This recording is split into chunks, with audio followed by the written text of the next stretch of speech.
আসসালামু আলাইকুম সুপ্রিয় বন্ধুগণ, আশা করছি আপনারা সবাই ভালো আছেন। আমিও ভালো আছি আলহামদুলিল্লাহ। আজ আমি যে দোয়াটি নিয়ে হাজির হয়েছি সেটি যদি আপনারা নিয়মিত আমল করেন, ঘরে কখনো অভাব হবে না এবং সব সময় ঘরের ভেতর রহমতে পরিপূর্ণ থাকবে। ঘরে কোনো অশান্তি হবে না ইনশাআল্লাহ। ঘরে প্রবেশের সহজ নিয়ম। কয়েকটি সহজ সুন্নাত আমল আমাদের ঘরকে শয়তানের কুমন্ত্রণা থেকে রক্ষা করে এবং আল্লাহর রহমত ও বরকতে পরিপূর্ণ করে তোলে। 1 নাম্বার, আল্লাহর নাম নিয়ে ঘরে প্রবেশ করা। বিসমিল্লাহ বলে ঘরে প্রবেশ করলে শয়তান সেই ঘরে প্রবেশ করতে পারে না। হাদিসে এসেছে, যে ব্যক্তি ঘরে প্রবেশকালে আল্লাহকে স্মরণ করে, শয়তান তার সঙ্গীদের বলে, এই ঘরে তোমাদের থাকা ও খাওয়ার কোনো সুযোগ নেই। সহিহ মুসলিম। 2 নাম্বার, সালাম দেওয়া। রাসূল সাল্লাল্লাহু আলাইহি ওয়াসাল্লাম বলেছেন, যখন তুমি তোমার ঘরে প্রবেশ করবে তখন পরিবারকে সালাম দাও। এটা তোমার ও তোমার পরিবারের জন্য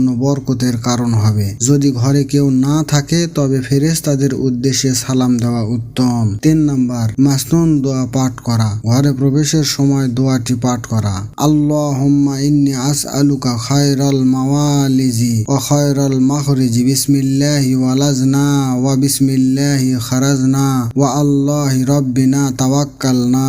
অর্থ, হে আল্লাহ, আমি আপনার কাছে ঘরে প্রবেশ ও বের হওয়ার কল্যাণ চাই। আমি আল্লাহর নামে প্রবেশ করছি, আল্লাহর নামেই বের হচ্ছি এবং আল্লাহর ওপরে ভরসা করছি। আবু দাউদ। 4 নাম্বার, হাসি মুখে ঘরে প্রবেশ করা। হযরত আয়েশা রাদিয়াল্লাহু বলেন, রাসূল সাল্লাল্লাহু আলাইহি সাল্লাম ঘরে প্রবেশ করার সময় হাসি মুখে প্রবেশ করতেন। এই ছোট্ট আমলটি পারিবারিক শান্তি ও ভালোবাসা বৃদ্ধি করে। এই সহজ অভ্যাসগুলো আমাদের ঘরকে সকল অশান্তি থেকে দূরে রাখে এবং আল্লাহর রহমত ও বরকতে পরিপূর্ণ করে দেয়।